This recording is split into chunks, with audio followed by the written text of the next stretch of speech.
another edition of Weeds World. My name is Jeremy Weeds. Today I'm with Yvan St Vincent. How you doing? I'm good, thank you. That's good. So, Councilor here in the town of St. Anne, what does that all mean? Well, it just kind of means the big picture stuff that goes on in town.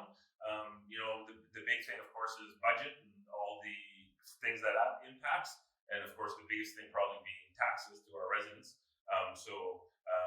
I see it as kind of my job to make sure that I'm a voice of the residents, to make sure those taxes are reasonable and that the services they're getting for those taxes are what they need. Oh, awesome. So, what made you get involved as councilor here? You know what? I've lived in town my whole life. My grandpa was on council years ago. It was just, it's just St. Anne is just home for me, and it always will be. Yeah. And I just, 8 years ago, the opportunity, I started thinking about running for council, and the opportunity came up 8 years ago. Felt like the right time for whatever reason. And threw my name in the hat, and was fortunate to be part of council for the last 8 years. And you've been involved in the community for many years because you were the principal of the school here. Yeah, I was principal of St. Anne Elementary and St. Anne Collegiate for 10 years. A couple of years ago, my job moved to Lorette, so I've been in Lorette for the past couple of years. I grew up here playing hockey here, coaching hockey, helping in any way I could. So it's just where I live and where I always live. So what is your kind of role as councilor? What do you kind of oversee? What do you kind of look at? Yeah, I guess the big things are our probably budget, obviously, right? And that has a trickle down effect to taxes and what we invest into the town, whether that's human resources or capital buildings and all that kind of stuff. And just kind of not much day-to-day stuff, but just kind of like the big picture stuff, I guess. To make sure that the CAO here and the board and the folks who work here at the town office are supported. And whenever they're not sure about what to do, or can they spend money on this or that, and that's kind of where we come in, and we have those discussions at our council level. And of course, and the other big part is just kind of hearing from residents, right? Whether it's formally or informally on the street or via email or phone call, just kind of hearing them out and trying to bring some of their concerns or their thoughts forward. Is there a general thing that people talk about, like more specific? Is there something that people are saying that this is what we need to deal with, that the board is kind of thinking about and important? No, I can't think of anything. I mean, there's always taxes, and that's always a big one, right? And it's something that's been important to us, I know, for the last 8 years, is try to maintain them, because I do think at one time St. Anne was pretty high. The town of St. Anne was high in that area, so it was one thing that we were very conscious of doing. And I think our strategy, quite frankly, was to grow the town, to spread that tax base out, and it's allowed us to not raise the mill rate in 8 years, right? So that's probably what I hear the most about. And then there's just all kinds of one-offs, whatever specific concerns people have, right? So well, that's one of the things, like you said, taxes is huge, right. And we'll say you look everywhere else, taxes are going up. Yeah. We're kind of staying here, right? So that's really good to see that. Yeah, and it's because we've been able to. We've almost doubled in population, right? So we're now spreading out the cost of everything we have, and our costs have gone up, obviously, because of more people. But the ability to spread it out has certainly helped us do things that we may not have been able to do otherwise. Is there exciting things coming up with the town that you know of that you can share with us? Well, exciting. Well, this isn't exciting. It's exciting at a council level, but we're finally kind of getting going on the Lagoon that we've been going after for several years. And we knew that was going to be an important next step in continuing our growth. I think what people don't realize about the Lagoon is we're going to have to put millions of dollars into it, whether the town grew or not. It hadn't been, and I don't know if this is the technical term, but it hadn't been desludged in many, many years. And that has a huge cost to it. And that was going to happen anyways, right? Because I've heard a little bit of new residents saying, residents saying we have to build a lagoon because of all the new residents.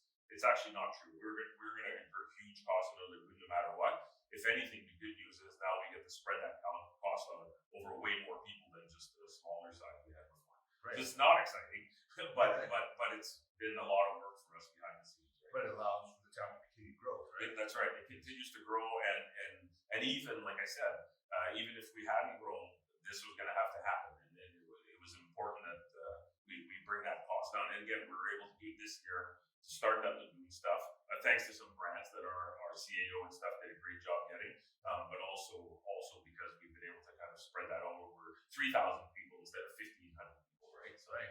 and that's huge. And in the end, our taxes are, I believe, are going down a little bit this year. So Yeah, I think it dropped a little bit. a little bit, yeah. So even if it maintained, it would have been great. The fact that they're able to go down was a bonus, so for sure. That's awesome because this town just continues to, like, as it's growing. I think there's more plans for future growth. Yeah, Right? and we are running out of space though, and that's another thing we've talked about is that our bound we're starting to push up against our boundaries. Yeah. So it's not going to affect us in 5, 10 years, but 15, 20, 25 years, then we may have to look at some ideas to expand our town in a variety of directions to continue that growth that we're striving. I mean, I think we're situated in a great spot. We're just outside of that buffer. Well, and you'll know this better than me, but we're just outside of that buffer where house prices are crazy high, but yet we're still really close to Steinbach and Winnipeg. It's an easy commute for people to come here. So. Absolutely. Yeah, no, that's for sure. Because you have like towns just a little ways away on either side of us, and they're pricey, right? Yeah. But here we still have 4 lane all the way, Winnipeg, 4 lane all the way side. Yeah, for sure. And that's a big asset. Right. Yeah. Right? And as town grows, businesses will come as well. Right. I remember when we built our house in St. Anne in 2018, the builder we were using took us to Old Bank to look at some similar homes there, but the house was $200,000 more because it was in Old Bank for St. Anne. Yeah. Wow, it's 15 minutes away. Like, what am I missing? Well, exactly, right? Yeah. No, but like I say, as amenities come, that's going to draw more people. So it's going to be a reciprocal effect. Yeah, right? So, that's right. So it's kind of like, it's been a win-win, right? We're adding people, which is always great. And that's also allowing us to do more things without raising taxes, which is great, right? So that's been probably our focus for 8 years, honestly, to grow that base so we could offer more and do more. Like the other big thing on our horizon is we know we need an area to gather in St. Anne, whether that's a community hall or whether that's an improved arena or something. That's a multi-million-dollar project, but something probably now that we've got the Lagoon kind of done, I would say that's probably the next big thing on this current council's agenda is there something we can do to give a community hall to people? Can we improve or build a new arena, curling, sports facility? You see these beautiful buildings that are going up in towns like Niverville and places like that. I guess Steinbach now is starting their conversation, or I guess they're moving ahead. And we want to do something like that as well. It's just doing it like in a cost-effective way, so we're not hammering the taxpayers to get that done.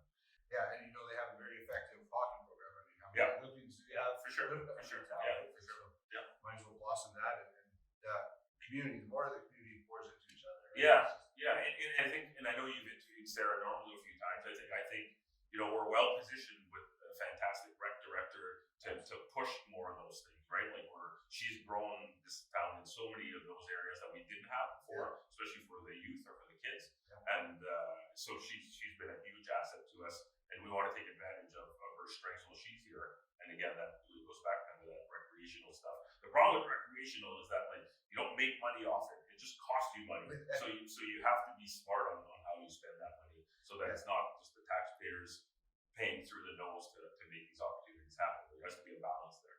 Yeah, well, I mean, as the rec opportunities, you do it strategically. You're going to draw more people in, right? And that's where the income's going to come. That's right. People moving in, right? That's right. So yeah, for sure. So there's a lot of good with that as well. Yeah, for sure.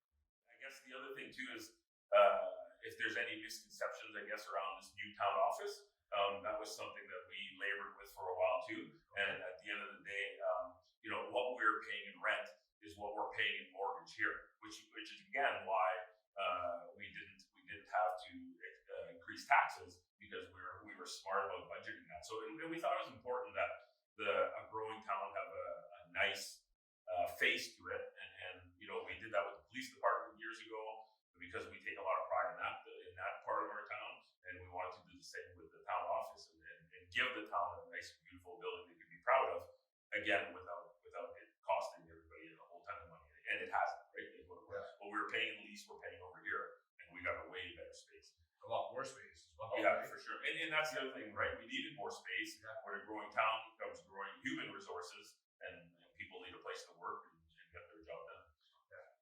God, I didn't realize that this was actually cost the same. Right? Yeah. And when we we had this dream of building a new town office years ago, and then when we started looking at things and started looking at how our CDC could help us, which is our Community Development Corporation, their role in all this kind of stuff, what they could do to help, and then when we kind of got right down to it, we realized what we were paying monthly over there, we could build this building and pay for monthly with an infusion from the CDC to kind of make the down payment, so to speak, for us. And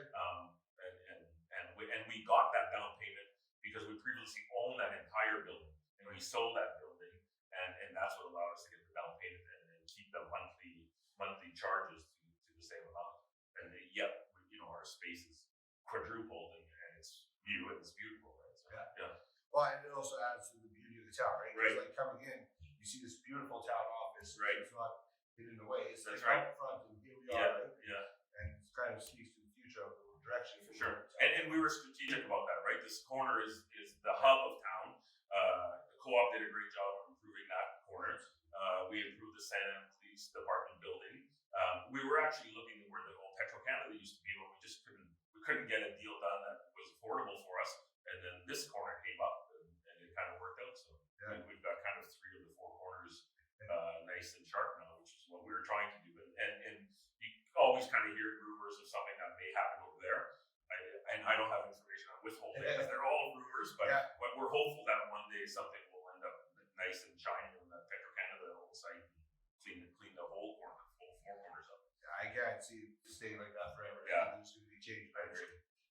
So, if you've enjoyed this episode of Bleed's World, make sure you like, subscribe, and comment below. Tell us what you liked about it, and we'd love to hear back from you.